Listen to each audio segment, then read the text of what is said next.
respaldo, el financiamiento, la anuencia y la imposición de quienes siempre se han autodenominado grandes defensores de los derechos humanos y de la institucionalidad democrática. En lugar de darnos la medicina para sanar, nos estaban dando un veneno. Pretendían que siguiéramos haciendo lo mismo que se hizo en el pasado. Pretendían que los mismos que nos habían saqueado y que nos habían masacrado siguieran gobernándonos, o al menos compartiendo el poder. Pero esta vez le dijimos que no. Rechazamos el veneno y tomamos por primera vez, probamos nuestra propia medicina. Gracias a Dios funcionó. Lo primero que hicimos The first thing that we did was to ensure that we had God and the people on board, because no transformation that's worth its while can be done obeying external powers. And secondly, we created our own method, a method that was designed for our own reality, created by those who experienced this reality in our own flesh and blood. Then the El Salvadorian people gave us, vested their trust in us twice through votes several times, but perhaps these two votes were the most important. And the first of the two votes was when they elected me as their president. The second was when they decided to give us governability. Sabíamos entonces que teníamos una obligación con el pueblo. We had an obligation to our people. Todas las decisiones que hacían falta para arreglar nuestro problema más urgente, la inseguridad, debían ser tomadas. De poco hubieran servido los esfuerzos que estábamos haciendo para mejorar la salud, la economía, si seguían matando a nuestra gente y los jueces y fiscales dejaban libres a los asesinos. De poco servía transformar la educación si desde las mismas cárceles las pandillas daban órdenes para matar cobardemente a nuestra niñez y reclutar forzosamente a nuestra juventud. No podíamos dedicarnos a invertir millones de dólares en construir infraestructura vial. Lo hacíamos, pero no iba a ser suficiente si los salvadoreños no podían caminar libremente por esas calles. Así que tomamos la decisión de depurar el Ministerio Público, la Fiscalía, el órgano judicial y el sistema carcelario. Además, cambiamos las leyes para asegurarnos de que los terroristas no salieran de nuevo de la cárcel. Y fue en ese momento cuando comenzaron las condenas internacionales. Algunos países, medios de comunicación, algunos expertos iniciaron un ataque sistemático contra cada una de las decisiones que tomábamos. Personas que nunca usaron su poder y su influencia para exigir seguridad por nuestra gente asesinada, de pronto estaban en contra de nuestras decisiones para detener la masacre. Países que nunca condenaron el asesinato de 30, 40 y hasta 50 salvadoreños por día. De pronto nos exigían explicaciones de por qué cambiábamos al fiscal, a los magistrados o a los jueces. ¿No les parece absurdo que nos cuestionaran por eso? ¿De quién es la responsabilidad de mantener una política de seguridad interna en cualquier país del mundo? ¿Es responsabilidad del gobierno, del órgano ejecutivo, sí, a través de las fuerzas de seguridad del Estado y del sistema penitenciario, pero en cooperación con el Ministerio Público, con la Fiscalía, con el órgano judicial? Era una condición indispensable que todos trabajaran articulados y alineados hacia un mismo lado para que el plan funcionara. Si hubiésemos dejado al mismo fiscal general anterior, si hubiésemos dejado a los magistrados de la sala anterior, si hubiésemos dejado a los jueces que muchos protegieron y quienes hasta emitieron condenas cuando los removimos, seguiríamos siendo la capital mundial de los asesinatos. Si los hubiéramos escuchado, seguiríamos perdiendo miles de salvadoreños a manos de los terroristas. Gracias a Dios, no les hicimos caso. Cada una de las decisiones que hemos tomado nos trajeron a este momento. Hoy, El Salvador compite con Canadá por ser el país más seguro de todo el continente. No solo somos el país de América Latina con menos homicidios per cápita, por mucho, sino que también hemos reducido todos los delitos al mínimo. La gente ya puede caminar por las calles que por mucho tiempo estuvieron prohibidas por las pandillas. Los negocios ya no pagan extorsiones. Los niños ahora pueden salir a jugar a los parques sin miedo a que los recluten o los maten. Son cosas que a algunos de ustedes les sonarán como básicas o cotidianas, ir a jugar al parque, salir a las calles. Pero en nuestro país no existía. Nos criticaron y condenaron por cada una de las decisiones que tomamos en aquel momento. Intelectuales, periodistas, políticos y organizaciones de todas partes se enfrascaron en un debate sobre lo que estábamos haciendo. Hoy vengo a decirles, ese debate se acabó. Las decisiones que tomamos fueron acertadas. Ya no somos la capital mundial de la muerte y lo conseguimos en tiempo récord. Hoy somos un referente de seguridad y nadie lo puede poner en duda. Ahí están los resultados. Son irrefutables. En El Salvador hicimos lo correcto para El Salvador. Y ahora que gozamos de este nivel de seguridad, hemos podido abrir nuestro país al mundo entero. Solo este año recibimos miles de atletas en los Juegos Centroamericanos y del Caribe. Somos el epicentro mundial del sur. Acabamos de firmar un acuerdo con Google para digitalizar el Estado y servicios como la educación y la salud. Cada vez tenemos más turismo, interno y externo. Cada vez más gente quiere venir a conocernos y a invertir en El Salvador. Muchos salvadoreños en el exterior que pasaron años sin poder volver a su tierra, ahora están viniendo invirtiendo en el país y tienen planes para regresar. De acuerdo a un estudio hecho el año pasado, en el 2022, por la Organización Internacional de las Migraciones de estas mismas Naciones Unidas, más del 60% de los salvadoreños que residen en Estados Unidos, que son muchos, tienen la intención de regresar a El Salvador. Sabemos que falta mucho para lograrlo, pero estamos en camino a conseguir nuestra meta de revertir el éxodo masivo de salvadoreños producto de todas las políticas equivocadas del pasado y de la guerra civil, y llegar a nuestros sueños de tener migración inversa, que más salvadoreños regresen de los que salgan. Y los mismos estudios de aquí de las Naciones Unidas ya lo vaticinan. Dentro de unos meses también seremos sede del certamen de Miss Universo, un certamen que nos pondrá nuevamente en los ojos del mundo y atraerá todavía más turismo y más inversión. Además de todo eso, estamos construyendo más y mejores relaciones con países aliados que quieren ayudarnos a construir nuestro país, a construir nuestro sueño. Y no estoy diciendo todo esto para alardear, aunque sí me siento orgulloso de todo lo que hemos logrado. Lo estoy diciendo porque este es un ejemplo de lo que todos los países pueden lograr cuando comienzan a hacer valer su soberanía. Mírennos a nosotros. De ser reconocidos por la violencia, hoy nos reconocen por nuestros paisajes, por nuestras olas y sobre todo por nuestra valentía. Hoy el mundo puede ver todo nuestro potencial. Tenemos un país lleno de maravillas por ofrecer. Los que nos visitan pueden desayunar en la playa, surfear olas de calidad mundial en un mar que tiene la temperatura ideal todo el año. Pueden almorzar en la montaña, probar el mejor café del mundo, con nuestros soberbios volcanes y hermosos lagos de paisaje. Y pueden cenar en la capital, con toda la modernidad y la comodidad, y ahora con la seguridad que muchas ciudades del primer mundo desearían tener. Y pueden hacer todo eso en un solo día. Pero lo mejor es que encontrarán en nuestra gente un pueblo amable y trabajador que siempre está buscando hacer algo nuevo. Cuando se animen a visitar nuestro país, se darán cuenta de que los salvadoreños estamos orgullosos de ser salvadoreños, algo que hace unos años no sucedía. El Salvador está renaciendo porque nos atrevimos a desafiarnos a nosotros mismos y decidimos que nada ni nadie nos diría qué hacer.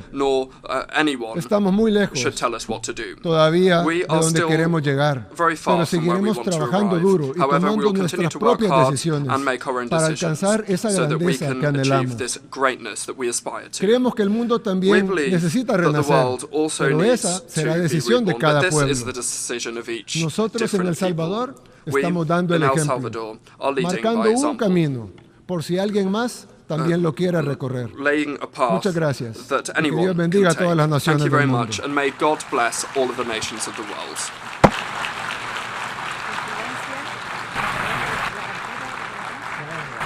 On behalf of the Assembly, I wish to thank the President of the Republic of El Salvador for the statement just made, and I request protocol to escort His Excellency.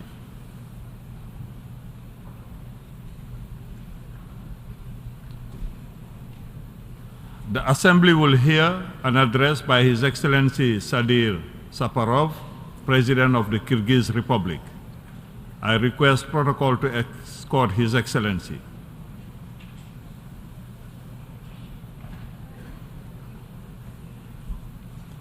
On behalf of the General Assembly, I have the honor to welcome His Excellency Sadir Safarov, President of the Kyrgyz Republic, and to invite him to address the Assembly.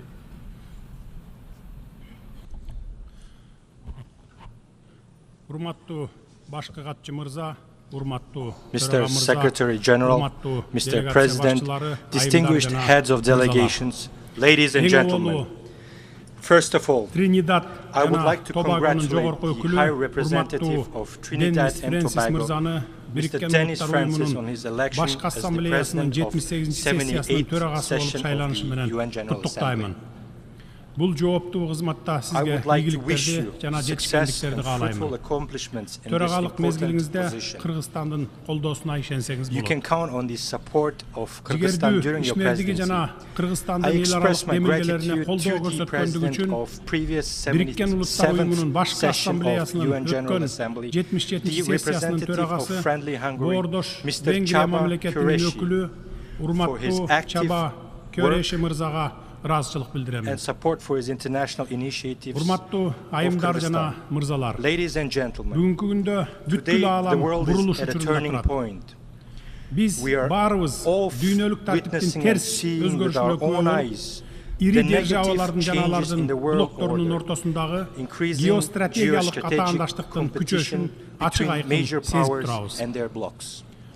Geopolitical tensions are leading to the fact that the world is moving towards fragmentation into regional, sub-regional, financial, and economic blocs and systems.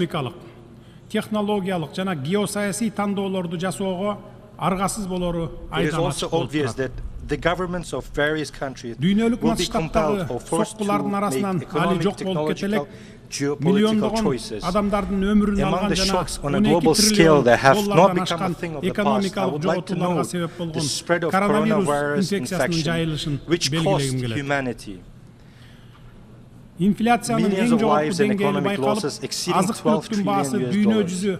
The world today is experiencing the highest inflation rates and food prices not seen in the last 60 years. The risk of geoeconomic fragmentation, according to the International Monetary Fund, could lead to a drop in global gross domestic product by 7%. The decline in trust between different countries and groups of countries is alarming. However, I am convinced that the current global challenges and risks, from climate and crisis and the threat to food security to growing inequality, should, on the contrary, unite all the members of the international community. It is vital to build a multilateral system that does not allow further fragmentation of geopolitical landscape in the world. Were international conditions easier 78 years ago, when the United Nations was just beginning its work after the bloodiest and most destructive war in human history, than it is today? Were the contradictions between the countries, especially political and ideological, less acute than in our time? What prevents member states from hearing one another and trying to overcome the differences and establish a dialogue? Over the past years, despite the Iron Curtain and military bloc thinking, the UN has been and remains the most legitimate and commonly recognized bloc of diplomacy, uniting developed and developing large and small countries. Kırgızstan adamzattın aldığında tınımsız payda olucu çakırıklardı çeçuğe uygulamçı bardık memleketler tarafından ıygarım hukuk verilen жалғыз универсалдуу түзүм катары Birikкен Uluslar Uyumu'nun çeçkindүү колдойт. Башкы катчы Антонио Гутерреш мырзанын жетекчилиги астында жана мүчө мамлекеттердин олуттуу жардамы менен Birikкен Uluslar Uyumu өзүнүн функцияларын мындан да натыйжалуу аткаруу механизмдерин жана жолдорун таап, мүчө мамлекеттерге актуалдуу глобалдык көйгөйлөрдү чечүүдө жана чакырыктарды жеңүүдө көмөктөшөт деп ишенем. 2030 This is especially crucial in supporting sustainable development through the implementation of the 2030 agenda. I call on all member states to provide unconditional political support to the organization and its Secretary General at this challenging time. I thank UN Secretary General for presenting the new agenda for peace policy brief with his vision for the future of multilateral security cooperation. We agree with the main thesis that the driving force behind the new multilateralism must be diplomacy. We are ready to work closely for a close and active work on the development of future pact during the future summit in 2024. Ladies and gentlemen, speaking about Central Asia, I would like to note the following. We, representatives of Central Asian nations that are related and are proud of their millennia-old history and culture, we have a lot in common, traditions and customs. Much brings us together in terms of similarities in mentality, attitude, and the view of the world. Орун алып жаткан глобалдуу процесстер бир жагынан Борбордук Азия регионундагы стабилдүүлүккө жана коопсуздукка түздөн-түз таасир этсе, экинчи жагынан анын ролун жана маанисин күчөтүп жатат. Региондун өлкөлөрү менен мамилелерди чыңдоо биздин өлкөчүн эң приоритет. Акыркы жылдары Борбордук Азияда регионалдык өз ара аракеттенүү бардык багыттар боюнча ырааттуу өнүгүп жаткандыгын канааттануу менен белгилейм. Мен биздин аймакты экономикалык кызматташуунун жана өз ара аракеттенүүнүн бардык формалары ийгиликтүү түзүлгөн бирдиктүү геоэкономикалык мейкиндик катары көрөм. Мен биздин аймакты эл аралык коомчулуктун мүчөлөрүнө өз ара аракеттенүүсүнө жана кызматташуусуна өз салымын кошкон геосаясий ортомчу катары көрөм. Мен биздин аймакты окшош маданий, тарыхый жана салттуу баалуулуктарды туткан жана колдогон жигердүү өз ара аракеттенип жана динамикалуу түрдө өнүгүп жаткан коомдор катары көрөм. Кыргызстан аймактык кооперацияны күчөтүүгө өз салымын кошууга, кызматташтыктын жаңы натыйжалуу форматтарын табууга жана ошондой эле учурда эки тараптуу жана көп тараптуу форматтарда ар кандай дүйнөлүк таасир борборлору менен активдүү өз ара аракеттенүүгө ниеттенет. Толук кандуу регионалдык интеграцияга карай жолдо мамлекеттик чек араларды, юридикалык тарыздөө маселелерин чечүү зарыл.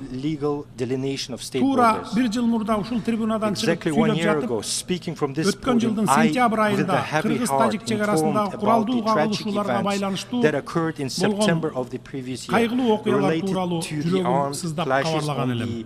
Тынчтыкты сүйгөн элибиздин сабырдуулугунун жана эки өлкөнүн саясий эркинин аркасында биз чыр чатактын алып, андан ары ырбап кетишине жол бербей, аймактагы кандуу согушту токтоталдык.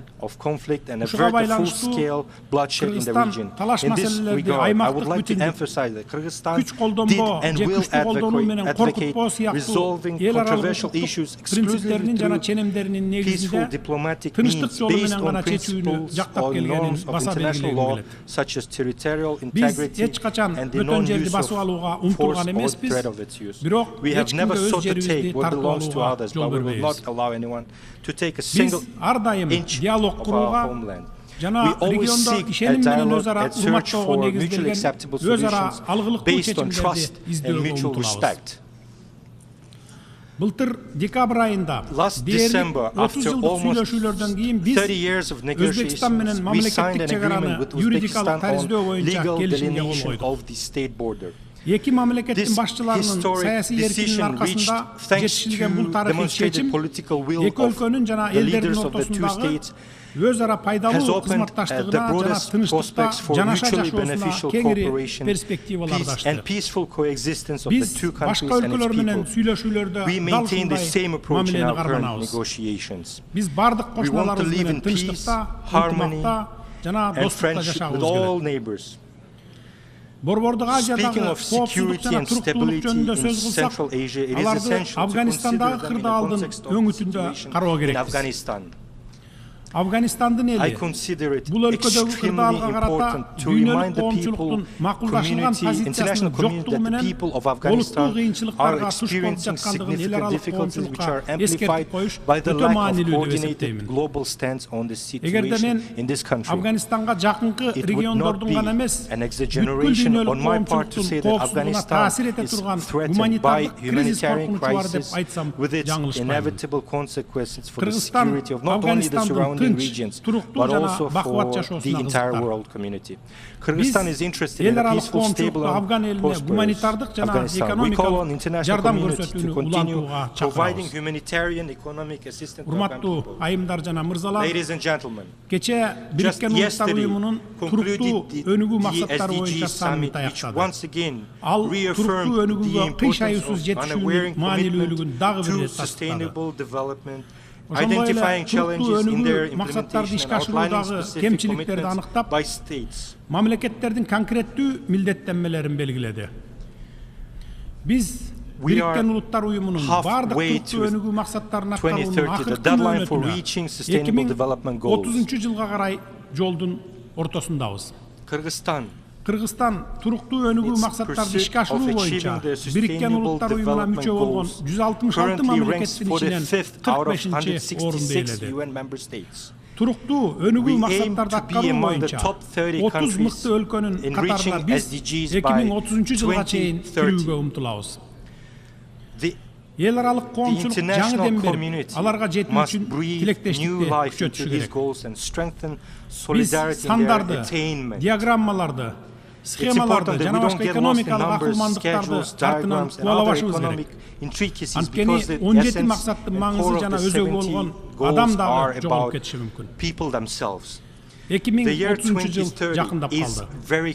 Ошондуктан биз өзүбүзгө суроо беришибиз керек. Адамдын суроо талаптары жана тилектери чечилдиби? Алардын коопсуздугу, бакубаттыгы, жыргалчылыгы камсыздалдыбы? Ал бактылуубу? Аны кандай келечек күтүп турат? Жана башка ушул сыяктуу.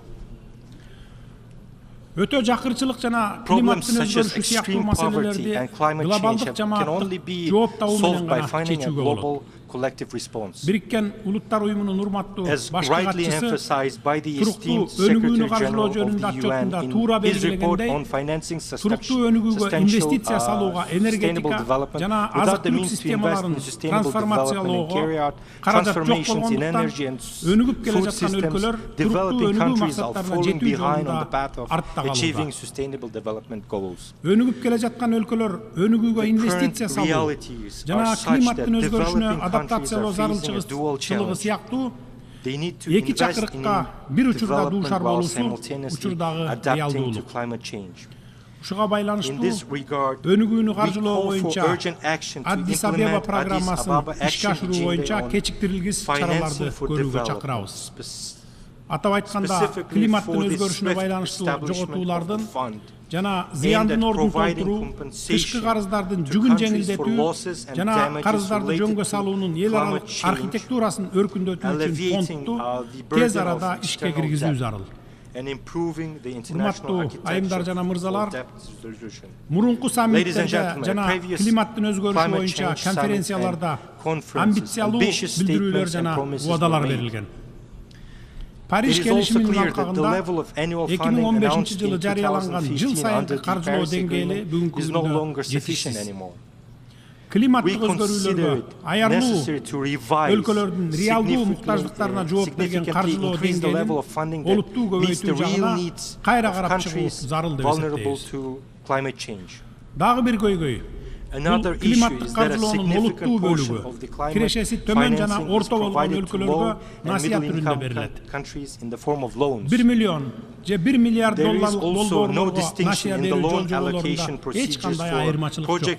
Бул климаттык келишимдердин маңызын жана максаттарын жокко чыгарат. Мен биздин өнөктөштөргө тышкы карызыбызды экологиялык долбоорлорго алмаштыруу өтүнүчү менен кайрылгам. Бирок тилекке каршы көптөгөн өнүккөн өлкөлөрдөн жооп ала алган жокпуз. the most of the developed countries. Only the German government agreed to write off 15 million euros of debt. We would like to take this opportunity to thank the German government. We urge donors to reconsider their approach in favor of providing climate financing to countries on grant basis. We support the Bridgetown initiative proposed at the last climate conferences in Sharm el-Sheikh, as well as the calls made at the Summit for New Global Financial Pact in Paris in June this year to mobilize the necessary financing and structural reform of the international financial architecture. If we don't start doing this now, then injustice in the world will grow.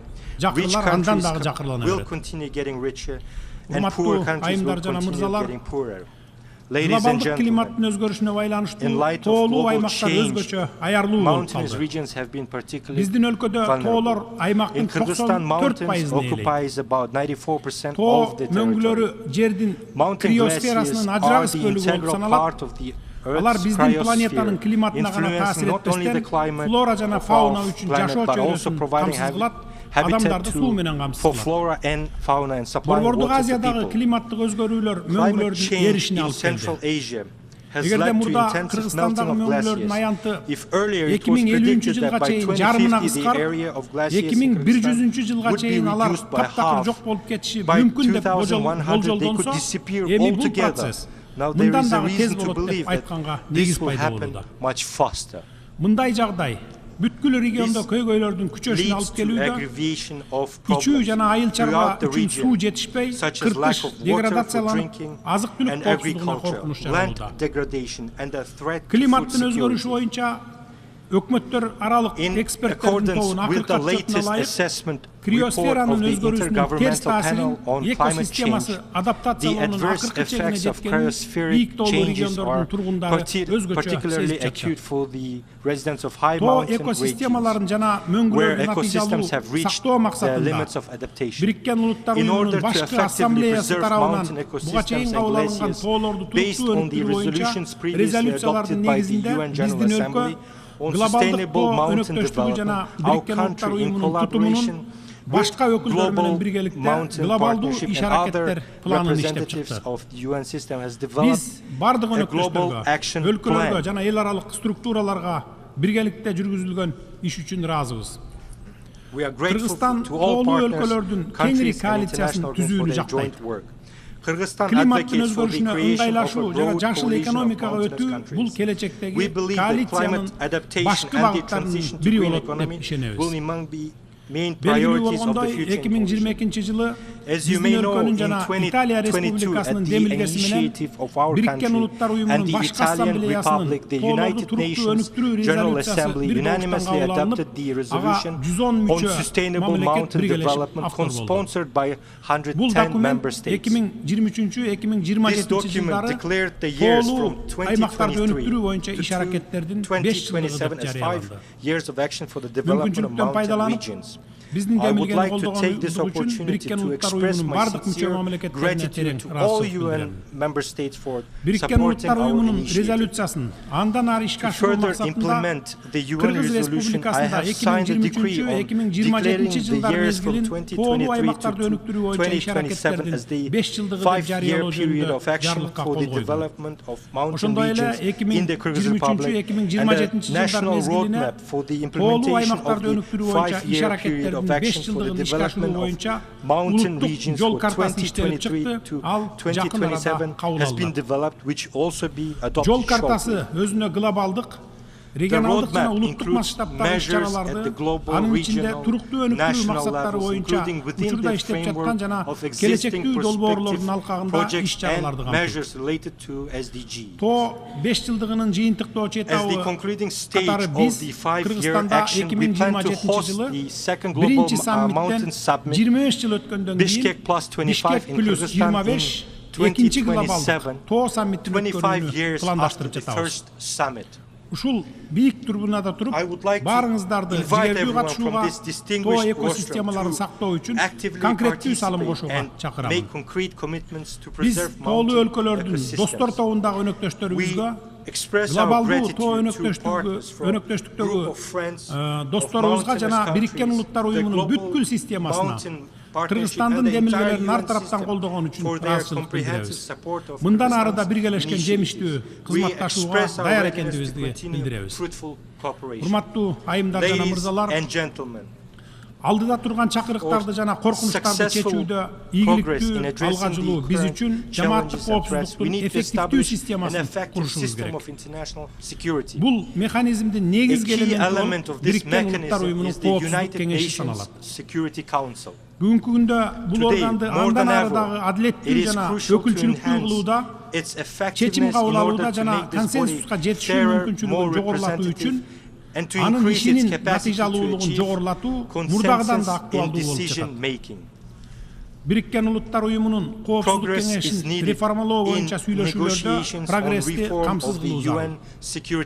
Кыргызстан тынчтыкты натыйжалуу куруу, адам укуктарын урматтоо жана аялдардын тынчтык процесстерине бирдей катышуусу өнүгүп келе жаткан чакан, аз өнүккөн жана чакан арал өлкөлөрүнүн кызыкчылыктарын жылдыруу жана коргоо аркылуу тынчтыкты жана коопсуздукту сактоого өз салымын кошууга даяр экенин Биз 2027-2028 жылдарга Бириккен Улуттар Уюмунун коопсуздук кеңешинин мүчөлүгүнө өз талапкерлигибизди көрсөттүк жана урматтуу мүчө мамлекеттерден колдоо күтөбүз. Мамлекеттер ортосундагы мамилелерде ишеним, тилектештик жана универсалдуулук сыяктуу принциптерди баарыбыз сакташыбыз керек. Ушундай гана жол менен биз глобалдык жана аймактык коопсуздук пайдубалын өз калыбына келтире алабыз. Урматтуу төрага мырза, кымбаттуу достор, бүгүнкү күндүн оорчулугу жана көйгөйлөрү жөнүндө сөз кылып жатып, Залкар мекендешибиз Жусуп Баласагылдын 1200 жыл мурда айткан насаатын келтирейин. Биздин дүйнө ушундай чындыктын дарбазасын ачуу үчүн анын маңызына жет деген экен. Андан бери жер жүзүндө эч нерсе деле өзгөргөн жок. Дүйнөнүн ар түрдүүлүгү жана татаалдыгы кандай болсо ошондой кабыл алуубуз керек. Биз Бириккен Улуттар Уюмунун мүчө мамлекеттери биздин уюмду чыр-чатактарды алдын алуу, компромисске жетүү борборун айландыруу, тынчтыкты жана ынтымакты орнотуу үчүн бардык күч аракетибизди жумшашыбыз керек. Көңүл бурганыңыздарга рахмат.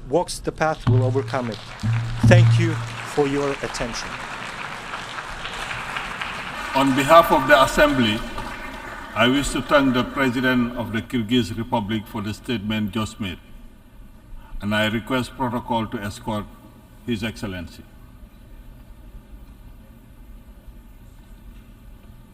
The Assembly will hear an address by His Excellency Santiago Peña Palacios, President of the Republic of Paraguay. I request protocol to escort His Excellency.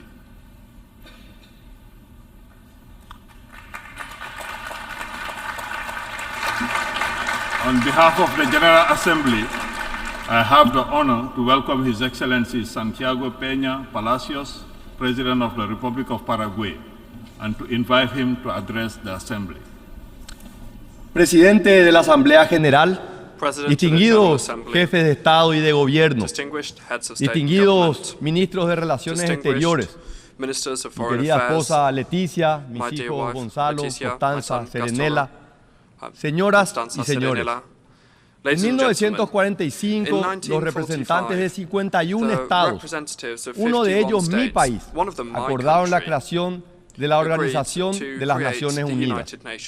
Al intervenir por primera vez en esta magna asamblea como presidente de la República del Paraguay, deseo iniciar mi intervención expresando nuestro reconocimiento a la labor de las Naciones Unidas, que desde sus inicios ha proporcionado un marco global de cooperación entre las naciones para promover la paz, los derechos humanos y el bienestar de los pueblos. 78 años después, el multilateralismo enfrenta desafíos muy visibles en términos de eficacia y legitimidad. En un mundo de tanta riqueza, los niveles de pobreza y desigualdad continúan obstinadamente altos, mientras que la migración masiva asociada a conflictos bélicos y a la falta de oportunidades, el terrorismo internacional, el crimen transnacional y las tensiones geopolíticas representan retos ante los cuales tanto los mecanismos de cooperación como su gobernanza que han prevalecido en las últimas 8 décadas se encuentran claramente desfasados.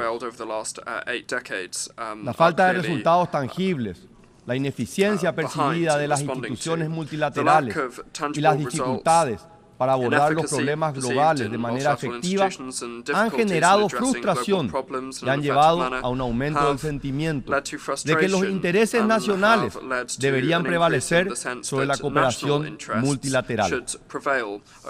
La imposición de ciertas tendencias o enfoques culturales o ideológicos es percibida, no sin razón, como una interferencia en la soberanía y los valores nacionales, lo que erosiona la confianza y debilita la voluntad de cooperar en el ámbito multilateral. Consecuentemente, pueden observarse crecientes niveles de desconfianza entre los Estados miembros, lo que dificulta la cooperación y la voluntad de comprometerse en aras del bien común.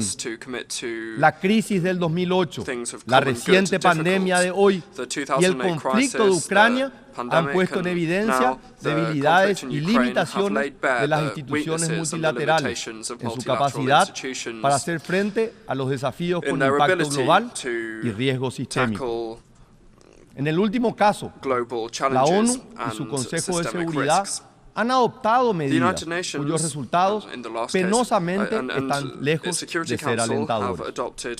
A pesar de haber sufrido las desgracias de 2 injustas guerras, una que nos puso al borde de la extinción como nación, el espíritu y la historia del Paraguay nos compelen a apostar al diálogo y no a la fuerza, como mecanismo para solucionar cualquier controversia, tal cual lo demuestra la Convención Gondra de 1924, propuesta por un paraguayo y aprobada por todos los países latinoamericanos por unanimidad y sin una sola enmienda, cuyo fin era precisamente evitar y prevenir guerras entre Estados americanos. Con humildad, pero con mucha convicción, instamos a todas las partes involucradas en este conflicto a detener de inmediato las acciones militares para evitar más víctimas y daños. Apoyamos las iniciativas de paz impulsadas tanto por Brasil, país hermano y aliado estratégico, así como por el Papa Francisco, cuya conmovedora presencia es fuente de inspiración para toda la humanidad.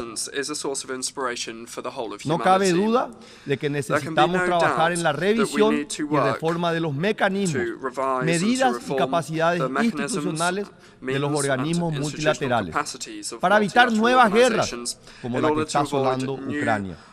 Pero con reformas o sin ellas, necesitamos poner fin a la pérdida inmisericordia de tantas vidas humanas. Necesitamos trabajar en el fortalecimiento de la ONU, con miras a construir nuevas capacidades que le permitan responder con eficacia y eficiencia a los permanentes y cambiantes desafíos globales.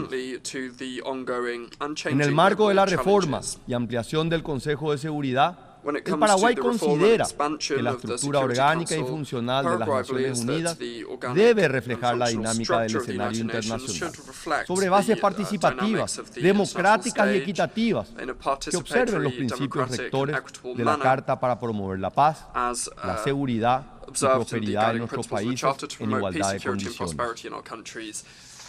En ese sentido, el gobierno de Paraguay expresa su apoyo a la República de China-Taiwán para ser parte integral del sistema de las Naciones Unidas. El cambio climático supone un gran desafío planetario y debemos tomar medidas tanto rigurosas como justas para evitar un mayor daño al planeta y a sus habitantes.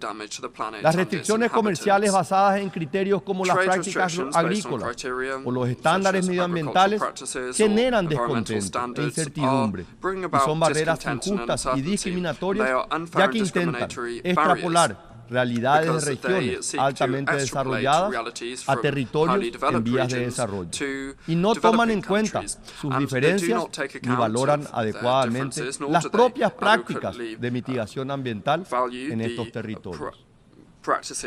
Esto implica que los países menos desarrollados tuvieran que asumir la responsabilidad de los daños ambientales causados por la industrialización en los siglos XIX y XX, cuando no existían medidas de mitigación, y tuvieran la obligación de hacerlo a expensas de renunciar a oportunidades de expansión comercial, generación de empleo y creación de riqueza. Es necesario abordar estas preocupaciones y promover un enfoque más equitativo y colaborativo que tome en consideración las realidades y necesidades específicas de cada país, en el contexto de sus decisiones multilaterales relacionadas con estándares medioambientales.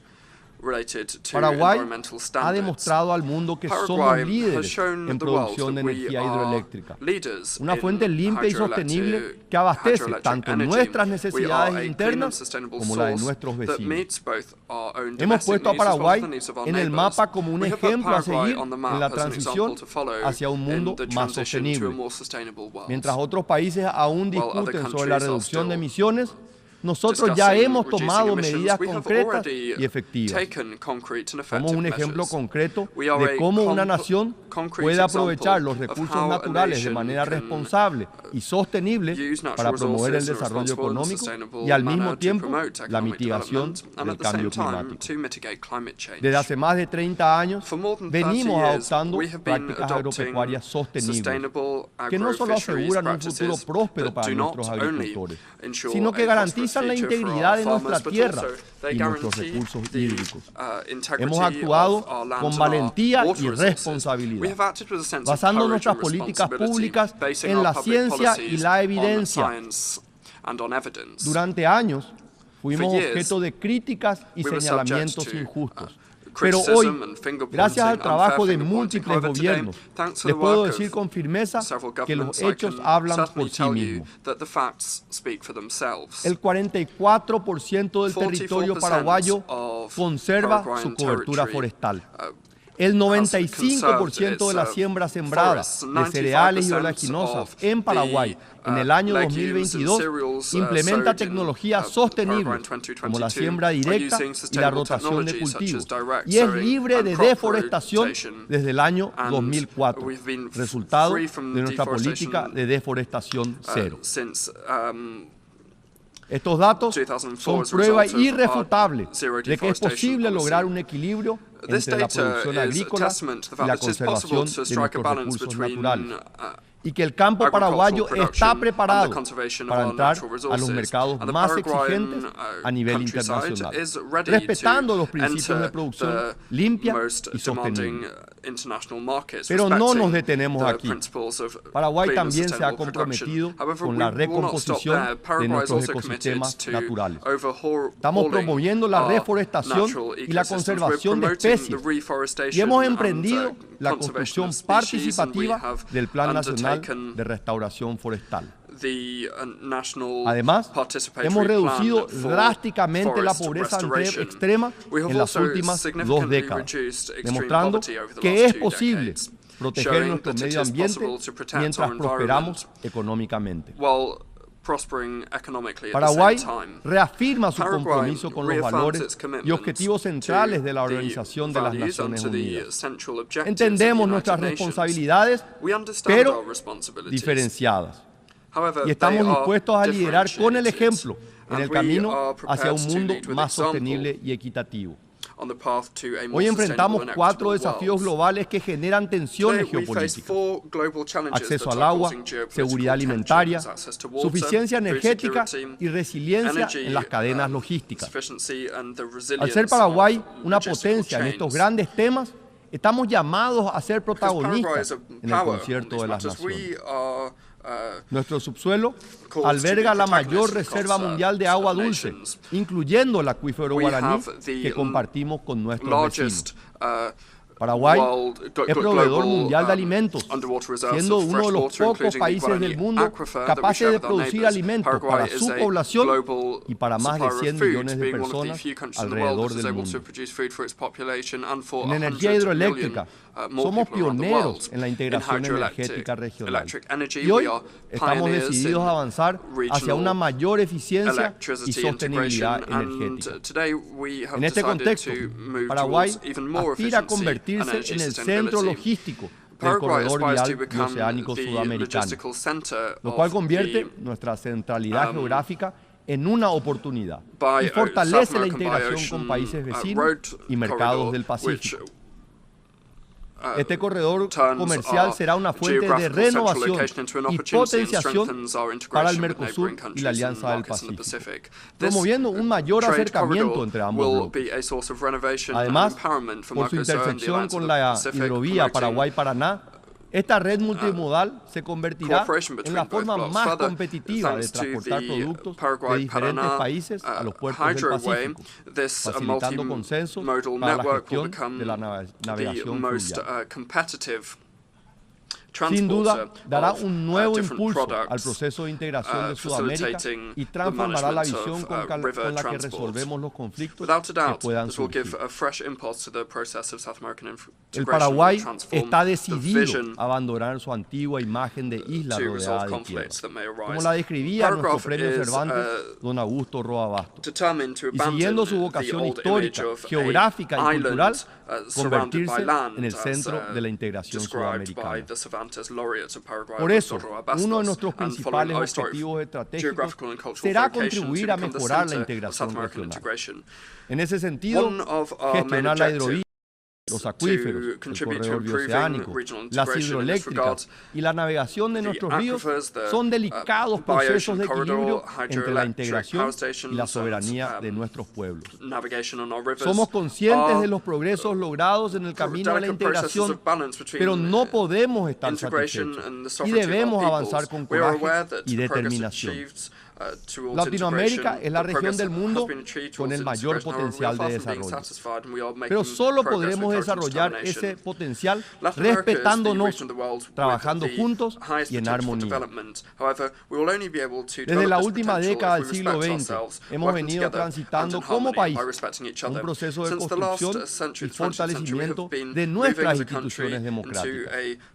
Este año renovamos la conducción política del país mediante un proceso electoral transparente con amplia participación ciudadana, en el cual el pueblo paraguayo expresó su voluntad con firme vocación democrática y plena confianza en el Estado de Derecho. El Paraguay vive hoy su mayor periodo histórico de convivencia democrática, con más de 35 años ininterrumpidos de vigencia de los más nobles valores de una democracia libre, participativa y pluralista, y convencido de que no existe otro sistema aceptable que no sea el de la innegociable vigencia de los derechos humanos y la libertad. Paraguay, país de la prosa de Augusto Roa Bastos, de la música universal de José Asunción Flores y de la guitarra que habla con voz de Ñandutí de Berta Rojas, este país tiene un ritmo que nació para recoger el espíritu de su lengua guaraní. Se llama la guarania y hoy espera ser reconocida como patrimonio universal porque ella es una embajadora que recorre el mundo con nuestras emociones. Mi país valora la paz, el desarrollo sostenible y la integración entre los pueblos, porque somos un país que ha renacido de sus cenizas, luego de una guerra de exterminio que truncó el proceso de desarrollo temprano de una nación que ya en los albores de la revolución industrial había desarrollado uno de los primeros ferrocarriles interurbanos de Sudamérica. Contaba con astilleros y fundiciones de hierro, pero sobre todo apostaba muy fuertemente a la formación de su capital humano mediante la educación. La reconstrucción después de la hecatombe de 1870 aniquiló el 90% de la población masculina paraguaya. Esta fue conducida por connacionales patriotas, sin apoyo financiero ni tecnológico internacional, y con un pequeño flujo de migrantes europeos que llegaron y se establecieron en el país, a pesar de un relato que nos desprestigiaba. Pero, como dijo en inmortales palabras el presidente Bernardino Caballero en su mensaje presidencial de 1884, el Paraguay tiene el mérito incontestable de haberse levantado de sus ruinas sin haber solicitado para ello el concurso extraño. Ha perseverado con aquella abnegación que es la virtud de los fuertes y ha triunfado. Es el artífice de sus propios destinos. Imposible dejar de mencionar aquí el papel fundamental de la mujer paraguaya en la heroica tarea de reconstruir el país. No en vano, la mujer paraguaya es reconocida como la más gloriosa de América y la piedra angular sobre la cual se erige nuestra nación. Con pasos firmes y decididos, Paraguay sigue fortaleciendo su institucionalidad y su economía. Luego de ocupar por décadas el lugar de país más pobre de Sudamérica, hoy somos un país de ingresos medios altos, con alta credibilidad en los mercados financieros internacionales que nos acerca al anhelado grado de inversión, con altos estándares de producción certificados conforme a normas internacionales, con transparencia y sobre todo con una estabilidad macroeconómica que nos destaca a nivel mundial y está sustentada en la disciplina fiscal y monetaria y un esfuerzo permanente de mejorar la gestión pública. Queridas amigas y amigos de la comunidad internacional, el Paraguay hoy está de pie y listo para cumplir su misión ante la historia.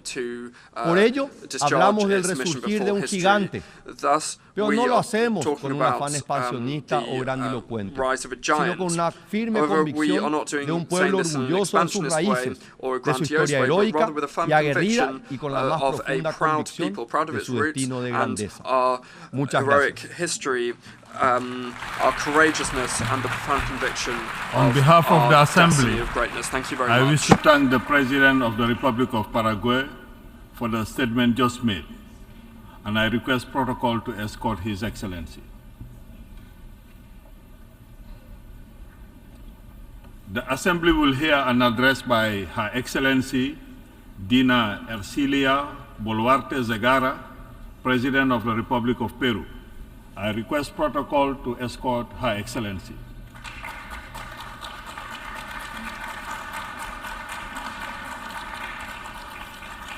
On behalf of the General Assembly, I have the honor to welcome Her Excellency Dina Ercilia Boluarte Zegara, President of the Republic of Peru, and to invite her to address the Assembly.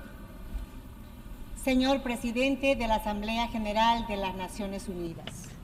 Distinguished President of the General Assembly of the United Nations, ladies and gentlemen, delegates from the nations of the world. I come from Peru, a country with a long history and vast cultural wealth, which has been the cradle of civilization on the American continent, and whose leadership I assumed with firmness and courage on December 7, 2022, after a coup d'etat in the midst of a political and social crisis that we were able to overcome within the framework of our Constitution. Today, I have the honor of being the first constitutional female president of the Republic, as my country has existed for 201 years. Y encabezar hoy día la delegación de mi país ante la Asamblea General de las Naciones Unidas, agradezco el reconocimiento de la comunidad internacional. El Perú está nuevamente en el escenario mundial de la mano de los pueblos del mundo. Soy una mujer provinciana, quechohablante, nacida en las alturas del sur de los Andes peruanos y lidero un gobierno que en el marco de la ley y frente a difíciles retos, tanto de la naturaleza como del escenario internacional, ha devuelto la estabilidad y la esperanza a un país que busca su desarrollo económico con justicia social. En primer lugar, sirva este mensaje que dirijo a ustedes para rendir un merecido homenaje a las mujeres, a las niñas y a las adolescentes, en especial a mis hermanas allá en el Perú. Amaña Warmi, Maja y Cachunchu, dice nuestro Runasimi en nuestro querido quechua, y quiero decir al mundo: no más violencia contra la mujer. Señor presidente, el Perú es un país respetuoso de la democracia, del Estado de Derecho, de los derechos humanos y del derecho internacional. Por ello, promueve activamente la integración latinoamericana y está firmemente comprometido con la cooperación entre los países. El Perú promueve la paz y para alcanzar esa paz es necesario aplicar la Carta de las Naciones Unidas en toda circunstancia. Por ello, señor presidente, reafirmamos y defendemos el principio del respeto a la soberanía, la integridad territorial y la independencia de todos los estados.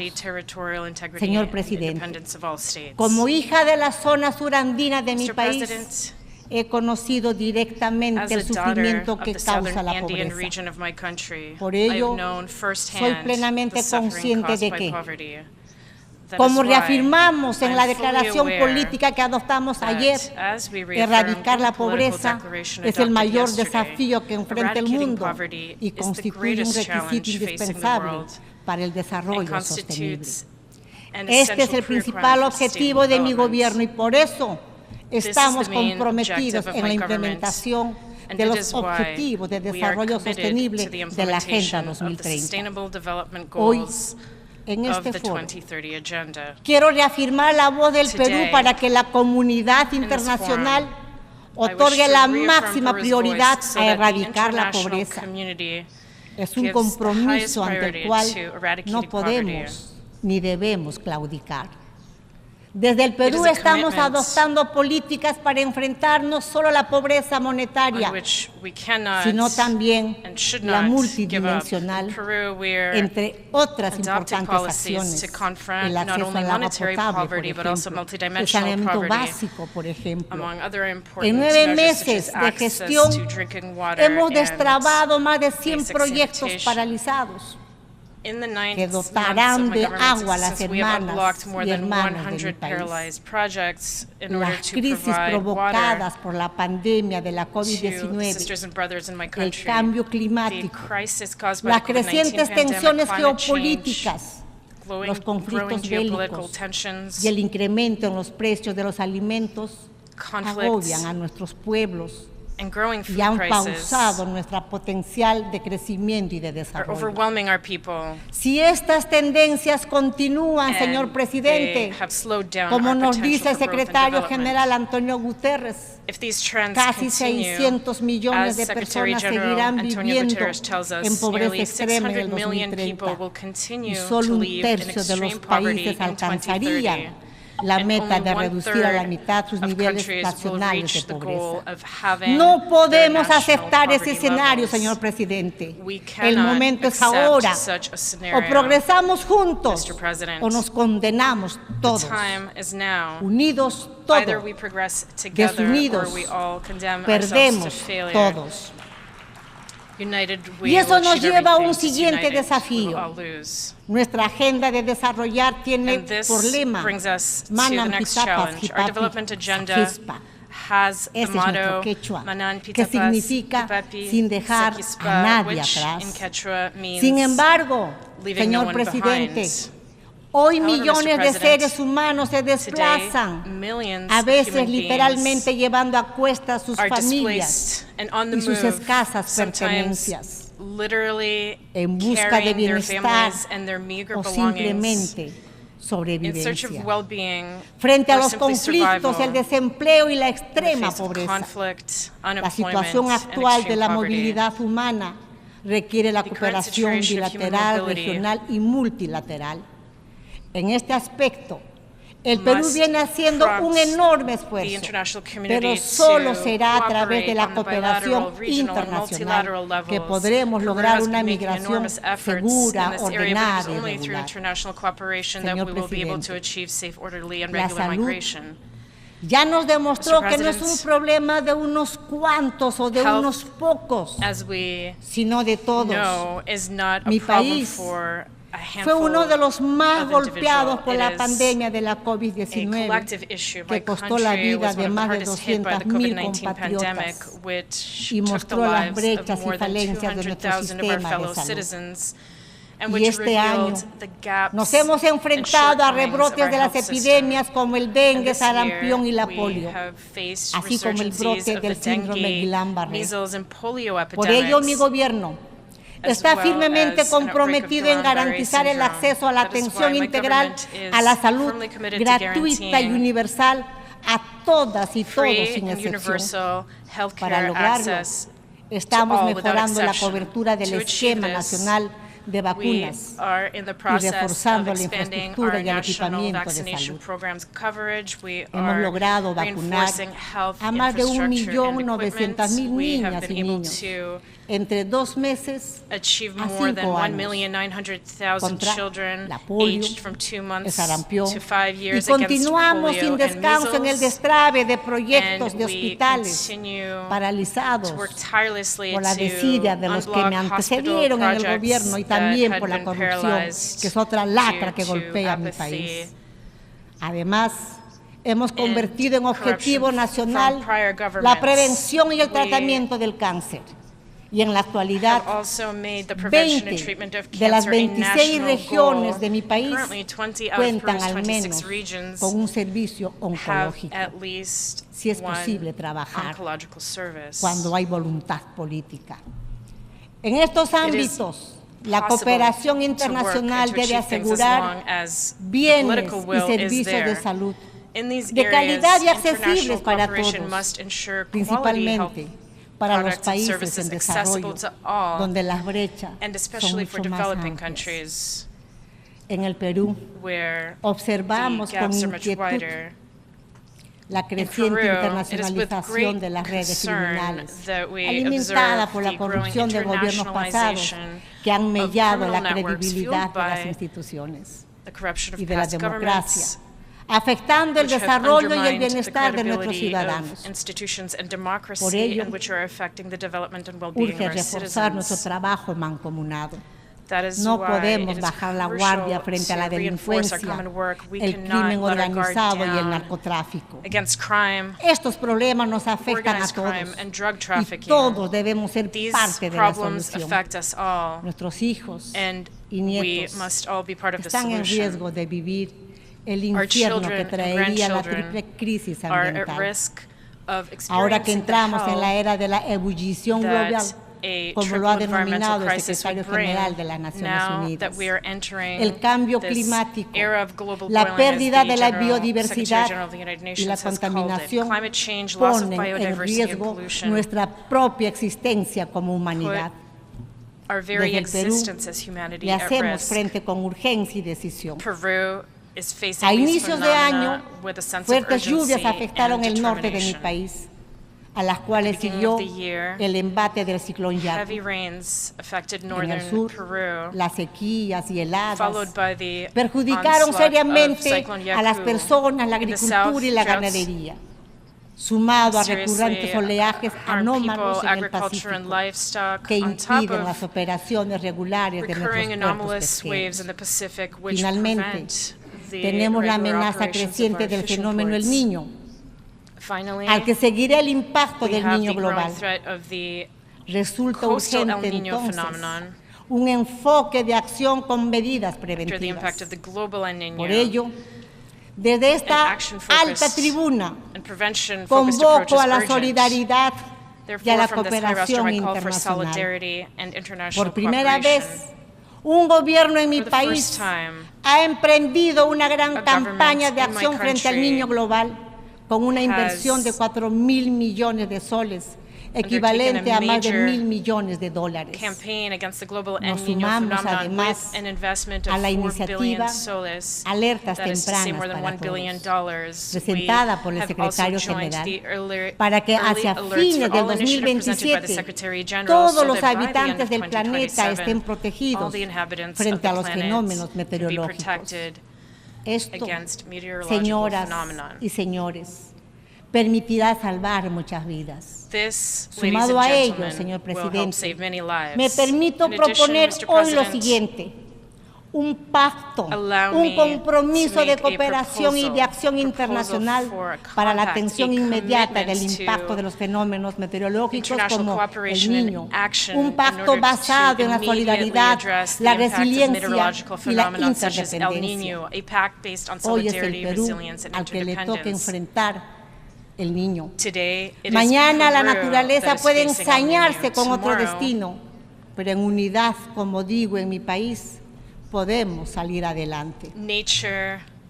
Hagamos de este pacto un pacto por el mundo. United, as I always say in my country, we can move forward. Los países en desarrollo hemos progresado en reducir las emisiones de carbono, pero seguimos siendo los más afectados por los desastres climáticos.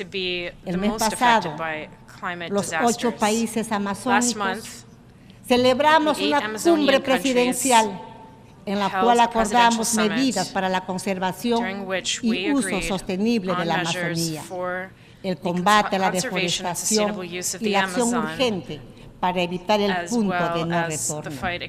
Allí, el Perú presentó su visión de Amazonía con rostro humano. Con rostro humano porque la Amazonía constituye el 61% de la superficie del Perú. No es un santuario ocupado únicamente por la naturaleza. Es el hogar de casi 5 millones de peruanos y peruanos. Aún es posible limitar el incremento de la temperatura mundial dentro de 1.5 grados Celsius, como nos planteamos en el Acuerdo de París. Pero serán necesarias acciones contundentes. Ello implica que los países desarrollados no solo adopten metas más ambiciosas de reducción de emisiones, sino también que honren sus compromisos en transferencia tecnológica y financiamiento climático. Hoy más que nunca es urgente movilizar los $100.000 millones anuales para la acción climática en los países en desarrollo a que se comprometieron, así como establecer el Fondo de Pérdidas y Daños acordado en la última conferencia de las partes en la COP. En esta sede, señor presidente, quiero informar que la presidencia peruana ha entregado ya el proyecto de convenio destinado a proteger al medio marino contra la contaminación por plásticos. En mi país se hablan, señor presidente, 48 lenguas indígenas. Y más de 6 millones de ciudadanas y ciudadanos se identifican como integrantes de uno de los pueblos indígenas u originarios del Perú, y más de 800.000 como afroperuanos. Fomentar el pleno ejercicio de sus derechos es un desafío que compartimos con muchos países. Y tenemos como tarea irrenunciable seguir procurando su inclusión y bienestar, brindándoles servicios de calidad, fomentando el respeto de sus derechos, de sus culturas y de sus lenguas. Señor presidente, distinguidas delegadas y delegados, a puertas de conmemorar el bicentenario de nuestra consolidación como república independiente, el Perú renueva su compromiso de seguir contribuyendo a la paz, al desarrollo, al cuidado del medio ambiente. Lo hemos hecho durante nuestra presidencia en la comunidad andina.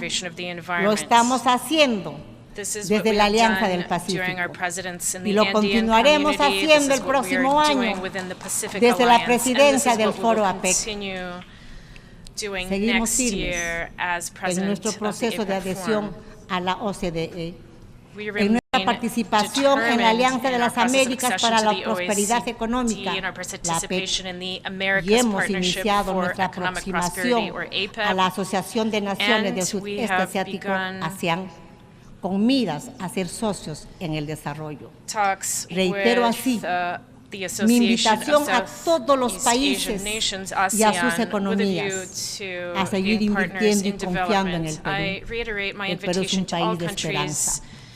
En mi país los esperamos con reglas de juego claras y transparentes, con estabilidad, seguridad jurídica, con una baja inflación, con sólidas reservas internacionales y con el único objetivo de trabajar por el crecimiento sostenido de todos, pero en especial de los más vulnerables.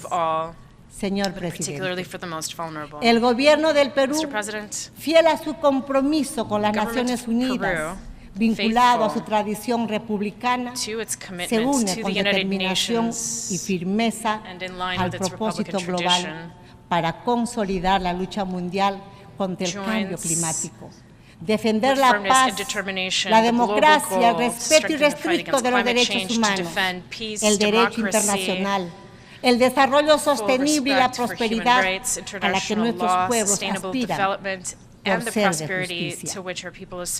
Kuskayam kasu, Oxon Julia, Ojumaya, Ojmunaya, lo que significa, en mi querido quechua, trabajemos juntos con un solo corazón, un solo pensamiento y un solo querer.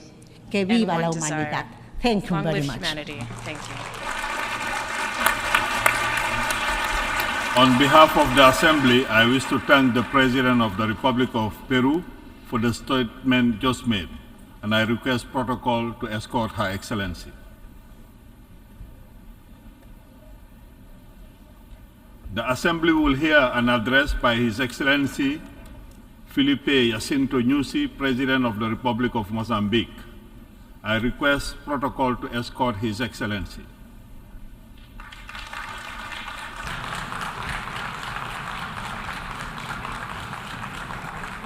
On behalf of the General Assembly, I have the honor to welcome His Excellency Felipe Jacinto Nyusi, President of the Republic of Mozambique, and to invite him to address the Assembly.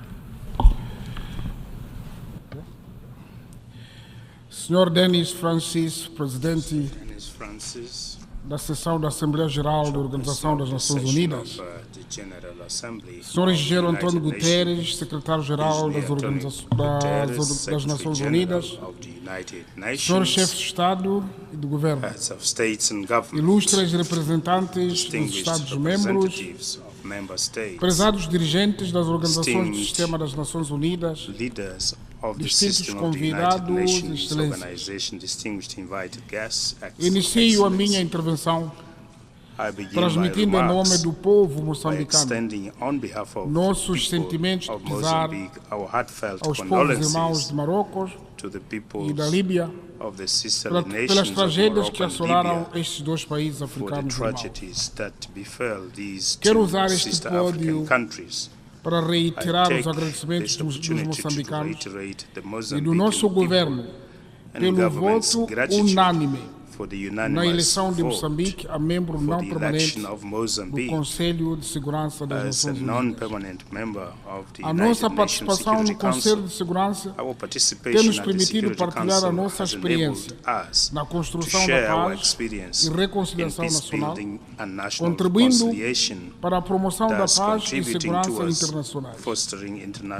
Senhor Presidente da Sessão, Excelências, em setembro de 2015, nesta mesma sala, aprovamos os Objetivos de Desenvolvimento Sustentável que corporizam a Agenda 2030. Como líderes, assumimos em nome dos nossos povos o compromisso de reduzir a pobreza em 17 áreas-chave e criar um mundo melhor para todos, sem deixar ninguém atrás. Better world for all without O leaving relatório no one do behind. progresso que The apreciamos progress ontem no report painel that de we alto nível considered yesterday at the high mostra level claramente panel que o mundo continua a enfrentar shows várias clearly that the crises world continues to be faced interligadas with que various comprometem o alcance da interconnected Agenda crises 2030. that undermine the De facto, delivery of the Agenda a crise 2030. pandêmica de Indeed, Covid-19, the os COVID-19 desastres naturais pandemic decorrentes das mudanças crisis, climáticas natural e disasters os arising conflitos from climate armados, change, incluindo terrorismo e and armed extremismo conflicts, violento, including terrorism, fazem com violent que milhões extremism, de pessoas causes continuem a viver millions na pobreza, of people to continue sem living alimentação under adequada, poverty, without sem acesso aos adequate serviços de food, saúde e and educação. without access to É verdade education, que food as and adversidades health de que services. me referi fazem regredir os progressos que vínhamos registrando desde 2015 na implementação da Agenda 2030. No entanto, continua a ser a principal causa do insucesso desta agenda a ausência da confiança e solidariedade entre os que têm muito e aqueles que têm pouco ou quase nada. Mesmo entre os que têm muito, ao invés de cultivar a confiança e solidariedade, gastam os seus recursos e investimento numa competição guiada pela desconfiança. Por isso, saúdo Vossa Excelência Dr. Denis Francis, Presidente desta sessão, pelo tema que nos sugeriu, relativo à reconstrução da confiança e revitalização da solidariedade global. É um tema crucial da concretização da Agenda 2030, sobre o desenvolvimento sustentável em prol da paz, progresso e prosperidade, sustentabilidade da humanidade. Excelências, na minha tentarei centrar a atenção sobre a paz e segurança, combate ao terrorismo, mudanças climáticas, transição energética, economia azul e conservação ambiental em observância ao tema sugerido. Paz e segurança. Falando sobre a questão da paz e segurança, várias regiões do mundo vivem um ciclo vicioso de conflitos e instabilidades armados, sobretudo em África. São milhares de preciosas vidas que se perdem. O número de refugiados e deslocados aumentou em mais de 50% só no ano passado. Apesar de esforços multilaterais e várias iniciativas de paz a nível do Conselho de Segurança das Nações Unidas e das organizações regionais, a guerra na Ucrânia e noutras regiões prevalece, perigando a paz, a segurança e a economia global. O meu próprio país, Moçambique, experimentou ciclos de conflitos armados, por vezes fomentados por forças alheias aos interesses nacionais.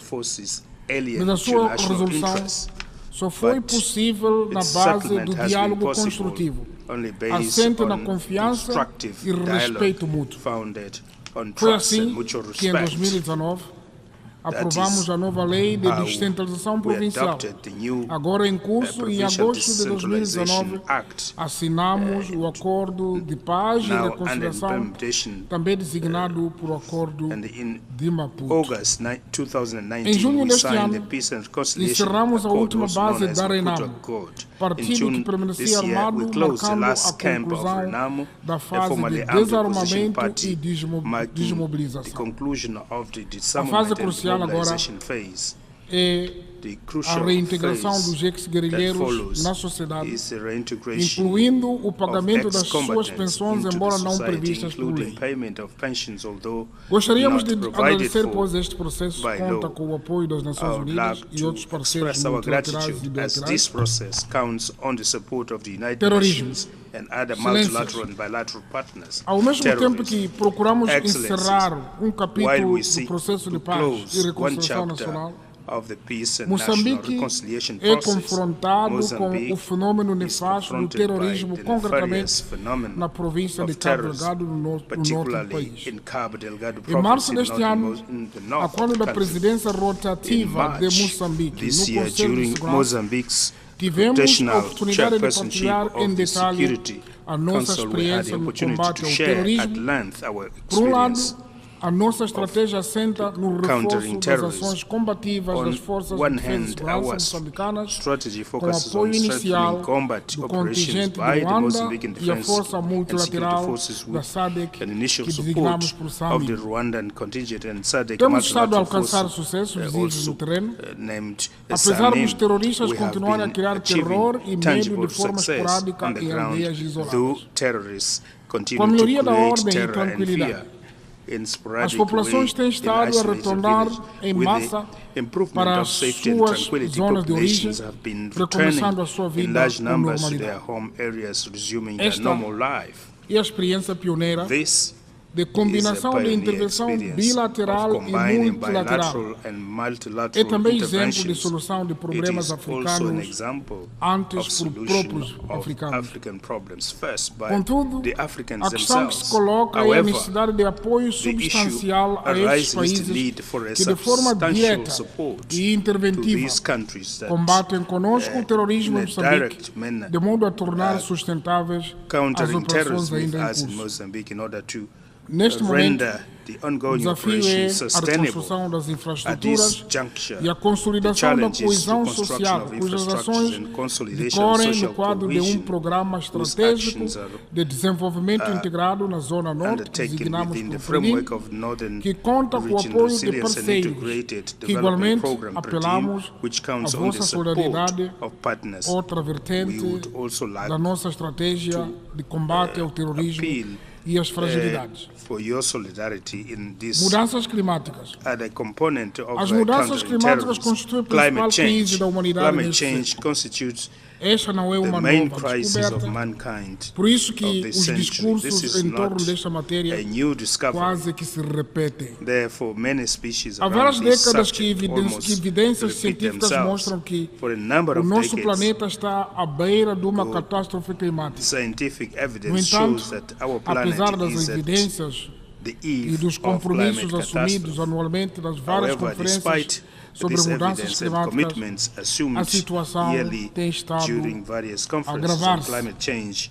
Tal como acontece com os conflitos, a causa principal da crise climática é a falta de confiança, falta de solidariedade, adicionado pelo egoísmo de alguns países.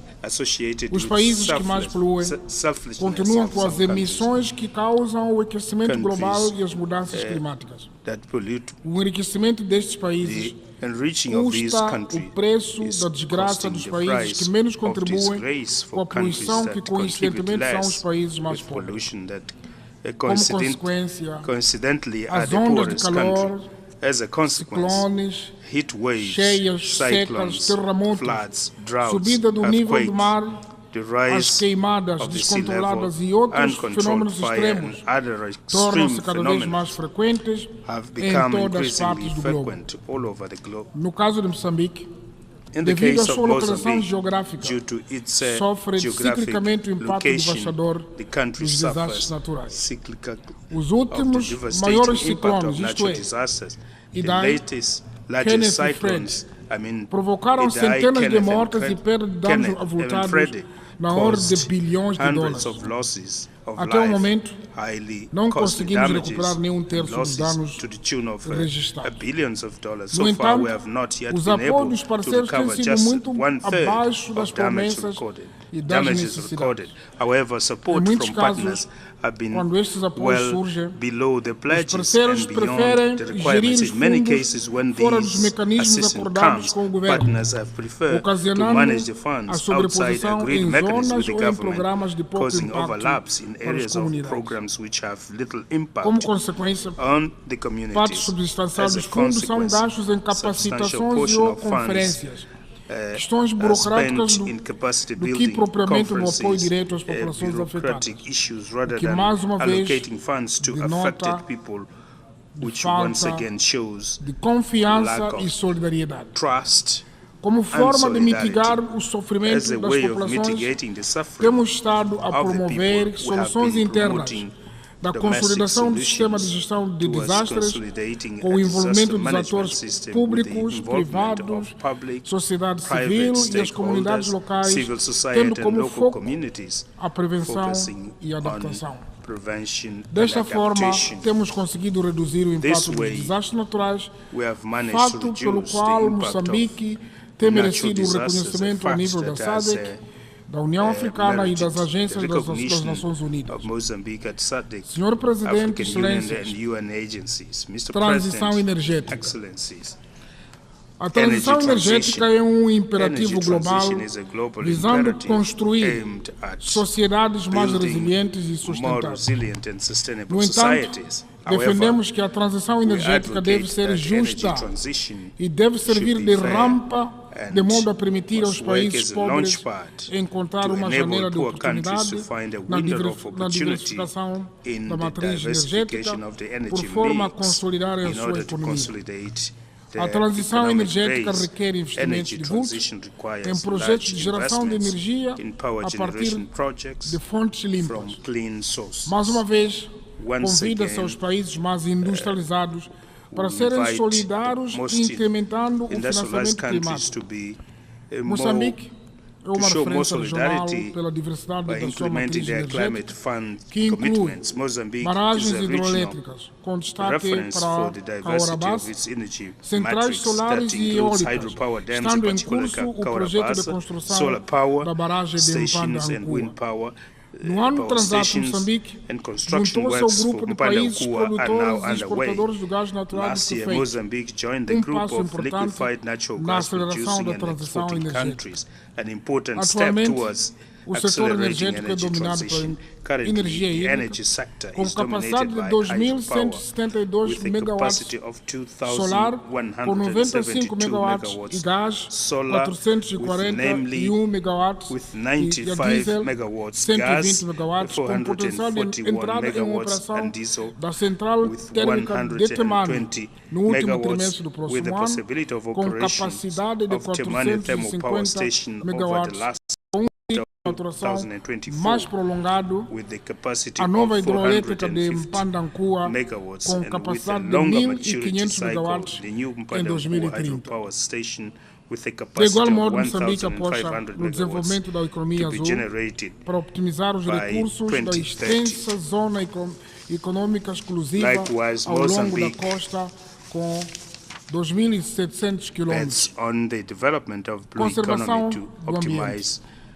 Somos igualmente um país com uma legislação ambiental robusta que incorpora as principais convenções internacionais, incluindo o Acordo de Paris, a Convenção sobre a Proteção de Espécies em Riscos de Extinção, CITES, entre outras.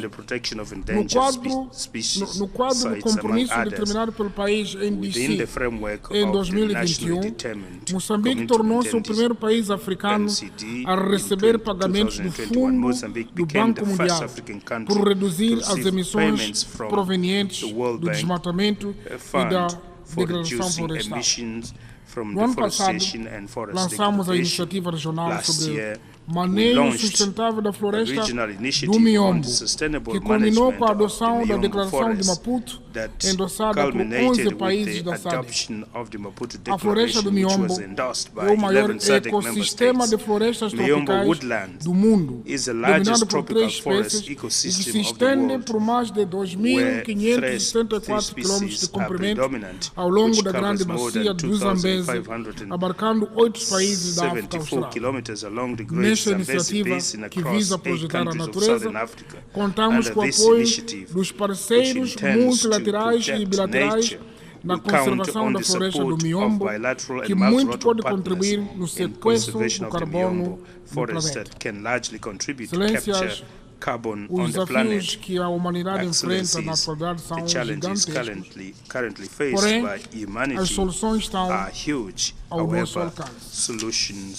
Nós, os líderes aqui presentes, temos a responsabilidade histórica de salvar o planeta a bem das gerações vindouras.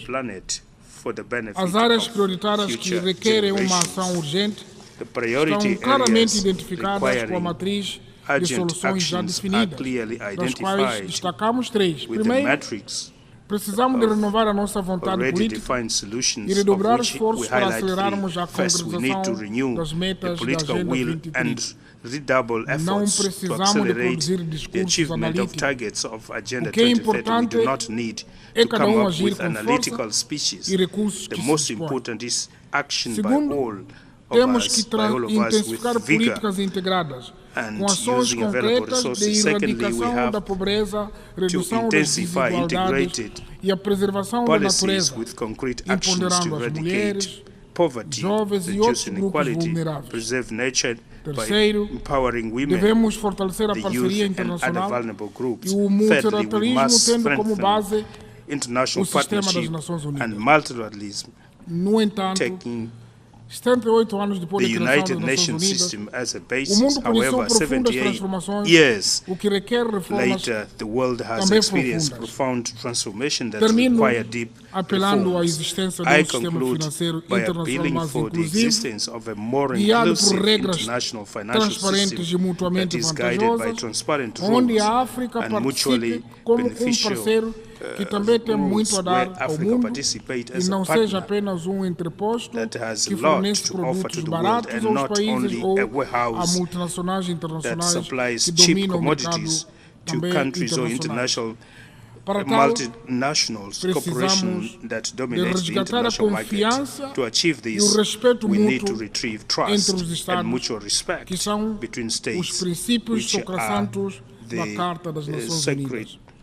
Só com a confiança, o respeito mútuo e a solidariedade poderemos construir mundo melhor, mundo de paz, seguro e sustentável e do bem-estar para todos. E muito obrigado pela atenção que foi prestada. Thank you very much for your attention. On behalf of the Assembly, I wish to thank the President of the Republic of Mozambique for the statement just made, and I request protocol to escort His Excellency. The Assembly will hear an address by His Excellency Laurentino Cortizo Cohen, President of the Republic of Panama. I request protocol to escort His Excellency.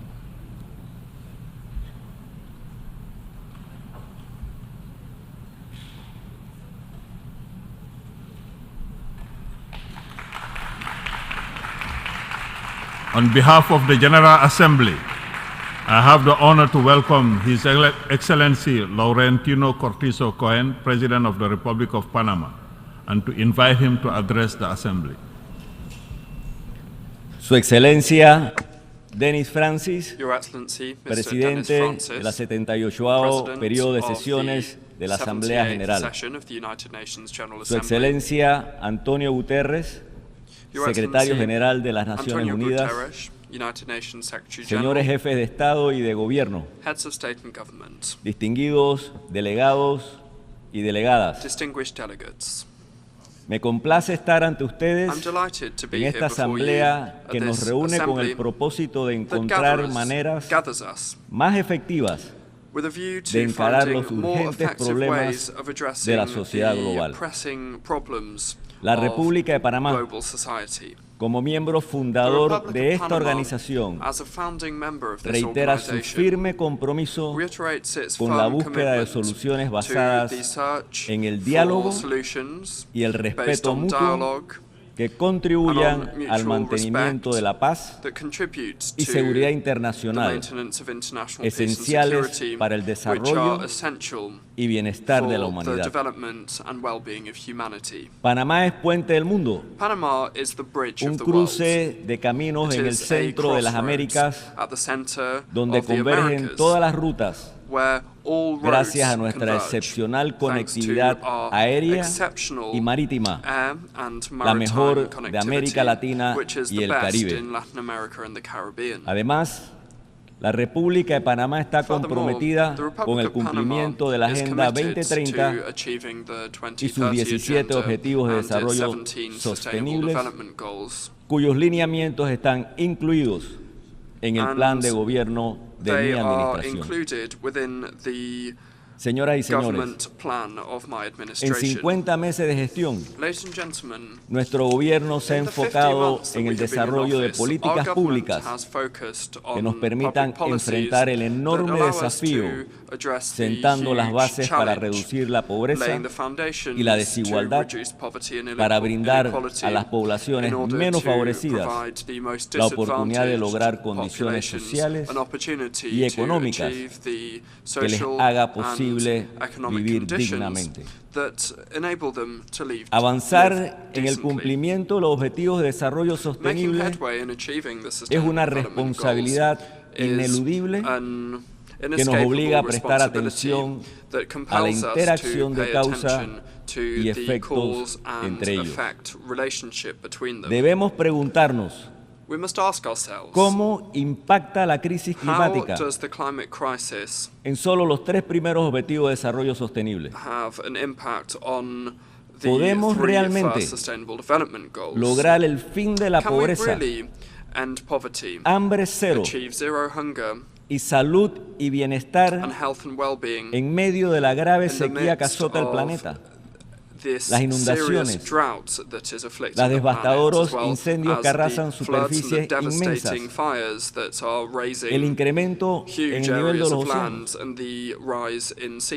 Reflexionemos acerca de las conclusiones del informe del panel de expertos sobre el cambio climático que nos advierte de una escalada de cambios en el sistema climático sin precedentes, lo cual nos conduce a situaciones extremas que amenazan gravemente el sostenimiento de la vida en el planeta. La crisis climática es una bomba de tiempo y el tiempo se nos acaba a todos. Señoras y señores, el compromiso de Panamá con la existencia humana lo hemos demostrado de manera concreta con las decisiones que tomamos y las acciones consecuentes que ejecutamos. Somos un país de una gran riqueza hídrica. Nuestras costas son bañadas por 2 grandes océanos, lo que nos hace especialmente conscientes de la importancia del agua para nuestra población y para la vida en la Tierra. Panamá ha hecho un esfuerzo extraordinario para preservar nuestros mares, alcanzando la meta del 30% como área protegida 9 años antes del 2030 e incluso la aumentamos al 54% en el presente año. Panamá, sin retórica, con hechos, es un líder azul y además resalto que Panamá es uno de los 7 países del mundo declarados carbono negativo. Señoras y señores, en Panamá hemos establecido un programa de reducción de huella de carbono con una estrategia nacional de hidrógeno verde y derivados. También durante nuestra administración en Panamá nos hemos impuesto una ambiciosa agenda de transición energética con el propósito de encontrar y desarrollar energía accesible, no contaminante, para reducir las emisiones de gases de efecto invernadero, por lo menos en un 24% para el año 2050. Panamá está entre los 15 países del mundo más expuestos a riesgos climáticos y naturales. De hecho, ya registramos en nuestro territorio el primer caso por desplazamiento climático al tener que reubicar la población de la isla Kartisuk por causa del aumento del nivel del mar. Señoras y señores, quiero reafirmar en nombre de la República de Panamá que los panameños asumimos con éxito la operación del canal en 1999 y ampliamos su capacidad en el 2016. Manifiesto a las naciones del mundo que Panamá está comprometido en mantener la operación del canal de manera segura, eficiente, confiable y competitiva, como lo hemos hecho hasta ahora y lo hemos hecho muy bien. Señoras y señores, Panamá como país que contribuye eficazmente a la protección del ambiente solicita en esta Asamblea General a los países más contaminantes el cumplimiento de los compromisos adquiridos para la reducción de emisiones de gases de efecto invernadero.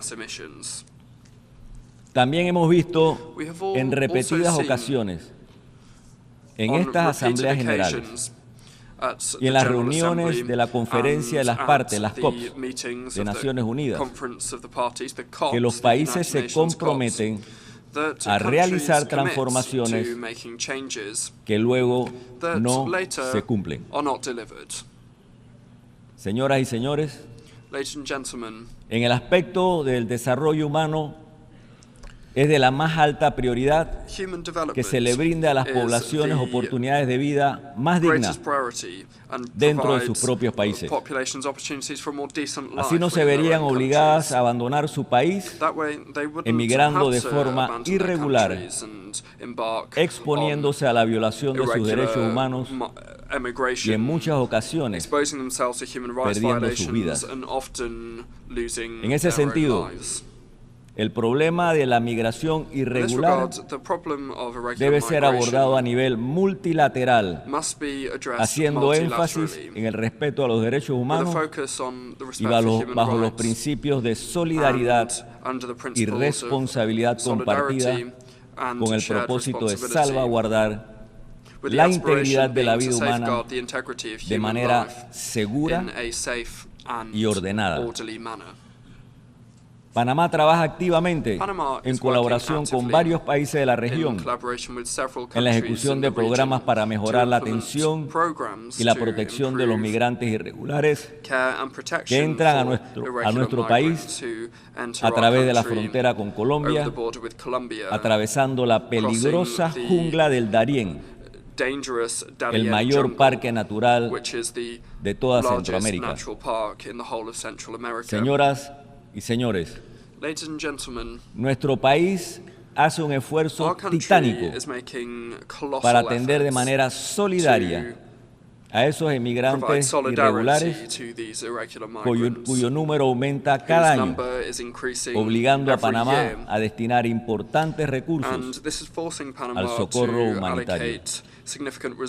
Esta es una situación insostenible, indeseada, inhumana, un drama humanitario de dolor, sufrimiento y muerte para cientos de miles de migrantes que emprenden esa arriesgada travesía. Les reitero, esta es una situación insostenible, una situación en la que somos víctimas y no responsables. Hago un llamado a la comunidad internacional para que asuma en toda su magnitud el problema de la migración irregular, que hoy en día no solo se concentra en el Mediterráneo, sino que es de carácter global y que a los panameños en este momento nos afecta directamente. Señoras y señores, hoy reiteramos el llamado al diálogo, la paz y el multilateralismo, con respeto al derecho internacional y los principios que sustentan, despojados de intereses distintos al bienestar de los pueblos. En muchos aspectos, estamos en una carrera contra el tiempo por la supervivencia humana, que es la razón de ser del organismo mundial que nos congrega y de cuyas acciones dependen en gran medida los pasos que debemos dar en una dirección al futuro como comunidad mundial. Hoy, Como jefe del Estado panameño, expreso ante ustedes que Panamá quiere para todo el mundo lo mismo que desea para su propio pueblo: paz, bienestar, justicia y desarrollo. Muchas gracias.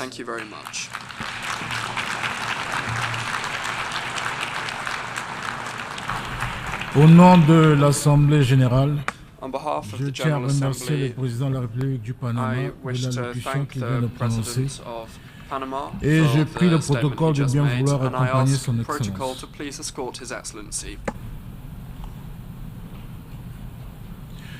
L'Assemblée va entendre l'allocution de son Excellence M. Bola Ahmed Tinubu, président et commandant en chef des forces armées de la République fédérale du Nigeria. Je prie le protocole de bien vouloir accompagner son Excellence. Au nom de l'Assemblée générale, j'ai l'honneur de souhaiter la bienvenue à son Excellence M. Bola Ahmed Tinubu.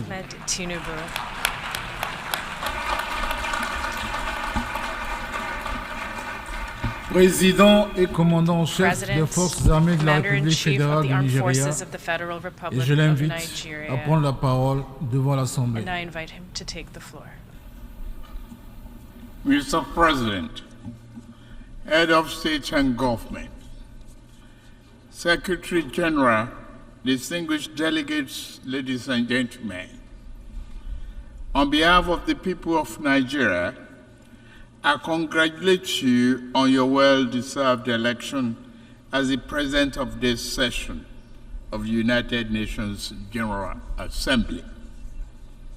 We commend your predecessor, His Excellency Chaba Korochi, for his able stewardship of the Assembly also. We also commend His Excellency Antonio Guterres, Secretary General of the United Nations, for his work seeking to forge solutions to humanity's common challenges. This is my first address before the General Assembly. Permit me to say a few words on behalf of Nigeria, my country, on behalf of Africa, my continent, regarding this year's theme. Many proclamations have been made, yet our troubles remain close at hand. Failures in good governance have hindered Africa, but broken promises, unfair treatment, and outright exploitation from abroad have also exerted a heavy toll on our ability to progress. Given this long history, if this year's theme is to mean anything at all, it must mean something special and particular to Africa. In the aftermath of the Second World War, nations gathered in an attempt to rebuild their war-torn societies. A new global system was born. And this great body, the United Nations, was established as a symbol and protector of the aspiration and the finest ideas of humankind. Nations saw that it was in their own interest to help others exceed the rubbles and wasteland of war. Reliable and significant assistance allowed countries emaciated by war to grow into a strong and productive society. The period was a high watermark for trust in global institutions and the belief that humanity had learned the necessary lessons to move forward in global solidarity and harmony. Today, for several decades, Africa has been asking for the same level of political commitment and devotion of resource